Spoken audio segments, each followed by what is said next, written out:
সকলকে ছেড়ে আবার বাড়ি থেকে লাগেজপত্র নিয়ে চলে গেল কমলিনী।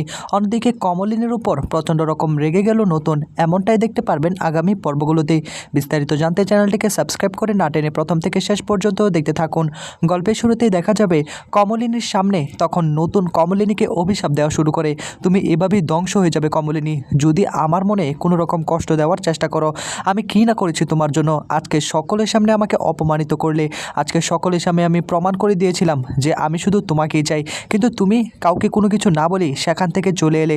সকলে আমাকে ভুল বুঝতে শুরু করেছে, কিন্তু আমি তোমার জন্য কী না করেছি। ছোটোবেলা থেকেই তোমার পাশে এসে দাঁড়িয়েছি, কখনো কোনো কিছু তোমার থেকে আমি চাইনি, কিন্তু আজকে আমার সম্মানটুকু এভাবে কেড়ে নেবে তা আমি কখনো কল্পনা করিনি। কেন তুমি আমাকে বিশ্বাস করতে পারছো না? আমি তোমার এতটা কাছের হয়েও তোমাকে বিশ্বাস করতে পারছি না যে আমি ওই বিয়েটা করিনি। আর ওই 2 দিনের মেয়ে এসে তোমাকে যা বলছে তা তুমি বিশ্বাস করে নিচ্ছ, এটা তোমার থেকে আমি কখনো আশা করিনি। কিন্তু একটা জিনিস কি, আমি প্রমাণ করে দিব। ওই পার্বতী নিজের মুখে এসে বলবে তাকে আমি বিয়ে করিনি, হয়তো একটু সময় লাগবে, কিন্তু আমি প্রমাণটা করে দিব। আজকে সকলে যেভাবে আমার দিকে আঙ্গুল তুলছে, সেই আঙ্গুলটা তখন আবার পার্বতীর দিকে উঠবে। আমি একটা জিনিস কোনোভাবেই বোঝাতে পারছি না যে ঘরের ভিতর কি হয়েছিল না হয়েছিল সেটা শুধুমাত্র আমি আর পার্বতী জানি। আমি কখনো মিথ্যে কথা বলিনি, আর তোমার সঙ্গে তো কোনো দিনই না। আমি তোমাকে বোঝানোর চেষ্টা করছি যে আমি বিয়েটা করিনি, সেই সিঁদুরটা আমি পরাইনি। তুমি কেন সেটা বুঝতে পারছো না? এদিকে কমলিনী চুপ করে দাঁড়িয়ে থাকে। কমলিনী বলে আমি এসব কিছু এখন শুনতে পারবো না। কমলিনীকে তখন আবার নতুন বলে আজকে শুনতেই হবে, তুমি আজকে যদি না শোনো তাহলে কবে শুনবে? একটা কথা স্পষ্ট করে বলে দিচ্ছি, আমি জানি আমি কেমন ধরনের মানুষ সেটা একমাত্র আমিই জানি। আমি তোমাকে অনেকবার বোঝানোর চেষ্টা করছি, তুমি প্লিজ একবার বোঝার চেষ্টা করো। এই বিয়েটা আমার হয়নি, আমি বিয়েটা করিনি। তখনই সেই মুহূর্তে পার্বতী সেখানে চলে আসে। পার্বতীকে দেখে তখন নতুন বলে ওঠে, কি ব্যাপার, আমরা কথা বলছি তো, তুমি আবার নিচ থেকে উপরে আসলে কেন? তখনই পার্বতী বলে, বারে আমার স্বামী কার সঙ্গে কথা বলছে, আলাদা করে কি কথা বলছে সেটা কি আমার জানার অধিকার নেই? কি কমলিনীদি, তুমি কিছু বলো না কেন? আর পার্বতীর মুখে এই কথা শুনে আরও রাখতে শুরু করে নতুন। তখনই আবার পার্বতী বলে ওঠে, তুমি কি ভেবেছিলে নতুন আমাকে তুমি অপমান করবে? সেটা কোনো দিনই তুমি করতে পারবে না। নিচে অনেক কথাই বলেছো, তোমার পুরনো ইতিহাস টেনে এনেছো, তাতে আমার কিচ্ছু যায় আসে না। মানুষের অতীত থাকতেই পারে, আমি সব কিছু ভুলে গিয়েছি, সব কিছু মেনে নিয়েছি। আজকে তো কমলিনীদি বাড়ি থেকে চলে যাবে, হঠাৎ করে ভাবলাম তোমাদের সঙ্গে একটু কথা বলে নিই। তোমরা কি আলাদা করে কথা বলছো সেটাও তো একটু জানার দরকার আছে না? কি এমন গোপন কথা যে আলাদা হতে হলো? তখনই নতুন বলে, পার্বতী এবার কিন্তু একটু বেশি বেশি হয়ে যাচ্ছে, আমি কিন্তু এটা কোনোভাবেই সহ্য করব না। আর তখনই আবার পার্বতী বলে, ওমা আমি আবার বেশি কি করলাম, যা সত্যি তাই তো বললাম। এদিকে তখনই আবার নতুন বলে ওঠে, আমি আর কমলিনী পার্সোনাল কথা বলছি, তাতে তুমি কেন ইনভলভ হবে এর মধ্যে? আমি কখনো তোমাকে স্ত্রীর মর্যাদা দেইনি, আর সেই অধিকার তুমি কোনো দিনই পাবে না। আমি তো তোমাকে বিয়েটাই করিনি। কমলিনী এবার অন্তত আমাকে বিশ্বাস করো প্লিজ। কমলিনী তখন বলে, যা বিশ্বাস করার আমি করে ফেলেছি, আমি আর কারো কোনো কথাই শুনতে চাই না, কাউকে আমার বিশ্বাস করার আর দরকার নেই। বিশ্বাস জিনিসটাকে আমি হারিয়ে ফেলেছি। এদিকে তখনই পার্বতী বলে, কমলিনীদি তুমি কি বলতে চাও আমার সামনেই বলো না, যদি কোনো কিছু বলার থাকে। তখনই নতুন বলে, তোমার সামনে কেন বলতে যাবে, আর আমি বা কেন তোমার সামনে এই কথাগুলো বলতে যাব? এদিকে পার্বতীর মুখে এই কথা শুনে কমলিনী ভীষণই চমকে ওঠে। কমলিনী তখন বলে, কি বলছো কি পার্বতী, মুখ সামলে কথা বলো। পার্বতী তখন বলে, কেন, তুমি হয়তোবা কোনো কিছু বলতে চাচ্ছিলে, সেটাই হয়তোবা আমি এসে শুনে ফেলেছি, আর সেজন্য হয়তোবা তুমি কথাটা বন্ধ করে দিয়েছো। এদিকে পার্বতীর মুখে এই কথা শুনে নতুন এবং কমলিনী দুজনে রেগে ঘর থেকে বেরিয়ে পড়ে।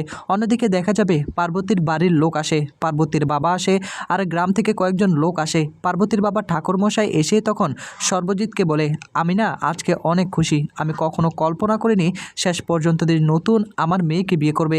তখনই আবার সর্বজিৎ বলে, সবই ঠাকুরের, হয়তোবা নতুনের কপালে এটাই লেখা ছিল, পার্বতীর কপালে এটাই লেখা ছিল। এদিকে তখনই আবার ঠাকুরমশাই সর্বজিতের কাছে হাত জোড় করে এবং বলে, আমি জানতাম তোমার উপর ভরসা ছিল, অবশেষে তাহলে সম্পূর্ণ হলো তাদের বিয়েটা। এদিকে নতুন নিচে নেমে আসে, সকলে এবার নিচে বসে কথা বলতে থাকে, সকলে মিলে আনন্দ করতে থাকে। নতুন মন খারাপ করে বসে থাকে, কিন্তু ঠাকুরমশাইয়ের সামনে সেটা প্রকাশ করতে পারছে না। ঠাকুরমশাই সেখানে বসে থাকলে আর তখনই মিঠিল বাবিল সকলে তাদের জন্য চা নাস্তা নিয়ে আসে। পার্বতীকে খোঁজাখুঁজি করতে থাকে, কি ব্যাপার, পার্বতীকে কোথাও দেখতে পারছি না, ও কি নাই নাকি বাড়িতে? এদিকে তখনই আবার কুর্চি বলে ওঠে, হয়তোবা একটু সাজুগুজু করছে, উপরে নিশ্চয়ই চলে আসবে, আজকে তো ভাত কাপড়ের অনুষ্ঠান। ঠাকুরমশাই তখন বলে, হ্যাঁ হ্যাঁ সেই জন্যই তো এসেছি, কিছু নিয়মকানুন তো মানতে হবে, সেটা না মানলে কি আর হয় নাকি? আর আমরা নিয়মকানুন মানা শেষে আমি ভাবছিলাম নতুনকে নিয়ে একবার আমাদের বাড়িতে যাব, যদি কোনো কিছু আপত্তি না থাকে তোমাদের, সেটা আমি নতুনের সঙ্গে আলাদা করে কথা বলে নিতে চাই। যেহেতু এই সব কিছু একটু তাড়াতাড়ি হয়ে গিয়েছে, নতুন যে আমার মেয়েটাকে লগ্নভ্রষ্ট হতে বাঁচিয়ে নিয়েছে, এই ঋণ আমি কোনোদিন শোধ করতে পারবো না, এই ঋণ আমি কোনোদিন ভুলতে পারবো না। তোমাকে অনেক অনেক ধন্যবাদ, নতুন আশীর্বাদ রইল। নতুন তখন বলে, লগ্নভ্রষ্টা থেকে আমি আপনার মেয়েকে বাঁচিয়েছি ঠিকই, কিন্তু আমি আপনার মেয়েকে কিন্তু বিয়ে করে বাঁচিয়েনি, বরং আমি আপনার মেয়েকে শুধুমাত্র একটা প্রতিশ্রুতি দিয়েছি। এদিকে তখনই ঠাকুরমশাই বলে, হ্যাঁ জানি জানি বাবা, সবই জানি। এদিকে ঠাকুরমশাই কোনোভাবেই বুঝতে চায় না। তখনই আবার নতুন বলে ওঠে, ঠাকুরমশাই আপনি কোনো কিছুই আবার বুঝতে চাচ্ছেন না, বুঝতে পারছেন না। আপনাকে আজকে সমস্তটা আমি সত্যিটা বলে দেব, আজকে কি হয়েছে না হয়েছে সমস্তটাই আপনাকে জানতে হবে।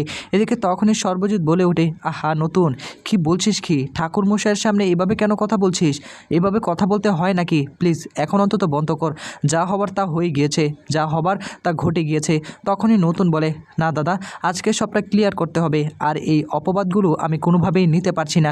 এদিকে তখনই অনন্যা বলে, নতুন দেখো, যা হওয়ার হয়ে গিয়েছে, এখন তো একটা অনুষ্ঠান হচ্ছে, ভাত কাপড়ের অনুষ্ঠান হচ্ছে, এখন সকলের পাতে পার্বতী ভাত বেড়ে দেবে, তার মধ্যে তার বাবা এসেছে, এমন এমন কোনো কথা বলো না যে তার বাবা কোনোভাবেই কষ্ট পায়। এই কথাগুলো বলেও কোনো লাভ নেই, সকলেই এটা জানে যে তুমি বিয়ে করেছো পার্বতীকে। তখনই নতুন বলে, কিন্তু আমার যে ক্ষতিটা হচ্ছে তার কি হবে? আমার যে একদম ছারখার হয়ে যাচ্ছে জীবনটা, সেটার কি কোনো কিছু হবে না? একজনের জীবনকে বাঁচাতে গিয়ে আমার জীবনটা যে শেষ হয়ে যাচ্ছে, তার কৈফিয়ত কে দিবে? তখন এবার ঠাকুরমশাই বলে ওঠে, কি ব্যাপার নতুন, তুমি এভাবে কথা বলছো? তার মানে কি তোমার সঙ্গে পার্বতীর কিছু হয়েছে নাকি? মানে কিছু যদি হয়ে থাকে তা আমাকে তুমি বলতে পারো। আসলে মেয়েটা অনেক বড় হয়েছে, তো হয়তোবা একটু আচরণ একটু বেশি বলে ফেলে, তাই না?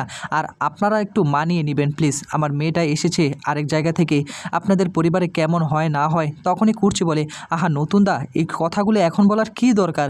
যখন বলার দরকার ছিল তখন যদি বলতে এই সমস্যাগুলো হতো। যেহেতু বিয়েটা হয়ে গিয়েছে, এখন আর ঝামেলা বাড়িও না নতুন দা প্লিজ। এদিকে তখন অনন্যা বলে, হ্যাঁ কুর্চি, একটু বোঝাও, কমলিনী কোথায়? কমলিনীকে একটু ডাকো না, একটু বোঝানোর চেষ্টা করো না।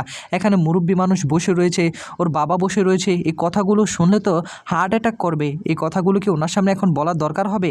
এদিকে তখনই সেখানে চলে আসে আবার কমলিনীকে দেখে সকলে দাঁড়িয়ে পড়ে, আর কমলিনী লাগেজপত্র নিয়ে আসে নিচে। আর তখনই অনন্যার সঙ্গে দেখা হয়, অনন্যার হাত ধরে, আর তখনই বলে, আমি এই বাড়ি ছেড়ে চলে যাচ্ছি, আমি এই বাড়িতে আর কোনো দিনে আসবো না, আসার চেষ্টা করব না। যেহেতু নতুন ঠাকুরবো বিয়েটা করেছে, আমি চাই নতুন ঠাকুরবো নিজে থেকে সংসারটা করুক। এদিকে অনন্যা এবং কমলিনী দুজনে হাত রেখে দুজনে ভীষণ একটু মন খারাপ করে দাঁড়িয়ে থাকে। অনন্যা অন্যদিকে তাকিয়ে থাকে, অনন্যা আসলে এটাই চাইতো এতদিন। এদিকে তখনই কমলিনী বলে, এতদিন হয়তোবা সকলে ভাবতো আমি নতুন ঠাকুরবোকে আটকে রেখেছি, কিন্তু আমি মন থেকে চাইতাম নতুন ঠাকুরবো নতুন করে সংসার করুক। এই বাড়ি ত্যাগ করতে আমার খুবই কষ্ট হচ্ছে। এদিকে তখনই আবার নতুন কমলিনীকে বলে, কমলিনী, এটা কিন্তু একটু বেশি পাগলামি হয়ে যাচ্ছে। আমি কখনো চাই না তুমি এই বাড়ি থেকে কোথাও চলে যাও। এই বাড়িটা আমি তোমার নামে লিখে দিয়েছিলাম, এই বাড়িটা এখনও তোমার রয়েছে, তুমি প্লিজ কোথাও যাবে না। কমলিনী আর কোনো কথা বলতে পারে না, মাথাটা নিচু করে দাঁড়িয়ে থাকে। আর তখনই সর্বজিতের সামনে তার দাদা অর্থাৎ নতুন বলে ওঠে, দেখ দাদা, এভাবে কমলিনী চলে যাচ্ছে এই বাড়ি ছেড়ে শুধুমাত্র পার্বতীর জন্য, কিন্তু পার্বতীকে আমি কোনোভাবেই বিয়ে করিনি, তুই এটা বিশ্বাস কর। আমি ওকে সিঁথিতে সিঁদুর পরাইনি, ওর একটা দায়িত্ব নিয়েছিলাম, ওকে টাকা পয়সা দিয়ে ওকে সাহায্য করব, ওকে একটা বাড়ির ব্যবস্থা করে দিব, ওকে বাসস্থান দিব, সকল কিছু আমি পূরণ করব। কিন্তু এভাবে যে পার্বতী আমার জীবনটা শেষ করে দেবে তা আমি কখনো কল্পনা করিনি। আমি সত্যিকারের কমলিনীকে ভালোবেসেছিলাম, কিন্তু ভালোবাসতে বাসতে আজকে যে এ প্রতিদান দিব তা কখনো কল্পনা করিনি। কেউ আমার কথা বিশ্বাস করতে চায় না, ইভেন কমলিনীও না। কমলিনী আমাকে এতটা বিশ্বাস করত, অথচ আজকে 2 দিন হয়েছে পার্বতী এসেছে, তার কথাগুলি মেনে চলছে। হয়তোবা সে ভাবছে আমি তাকে সিঁদুরটা পরিয়ে দিয়েছি। এখন বদ্ধ ঘরের ভিতরে যদি সিসিটিভি ফুটেজ থাকতো হয়তোবা আমি তোমাকে দেখাতে পারতাম। এদিকে তখনই আবার বুবলাই বলে ওঠে, তার মানে মা তুমি আসলে চলে যাচ্ছ? তার মানে তোমাকে নিয়ে যাচ্ছে বাবিল এবং মিঠিও চলে যাবে? তাহলে কি আমি তোমাদের সন্তান নই? আমাকে তোমরা নিবে না? হ্যাঁ, আমি বুঝতে পারছি, আমি সবসময় অন্যায়ের প্রতিবাদ করতাম, তো সেজন্য আমার উপর এভাবে তোমরা জুলুম করছো। ব্যাপার না, একদম সব কিছু ঠিক করে দেব। এদিকে তখনই আবার বর্ষা বলে ওঠে, রুদ্র হয়েছে, থাক, আমরা আমাদের ব্যবস্থা করে নিতে পারবো। রুদ্র, তোমাকে আমি এতদিন অনেক বলেছিলাম তোমার মা আসলে তোমাকে কোনোভাবেই পছন্দ করে না, দেখতে পেলে না তোমার সঙ্গে এভাবে কীরকম নিমুখারামিটা করতে পারলো।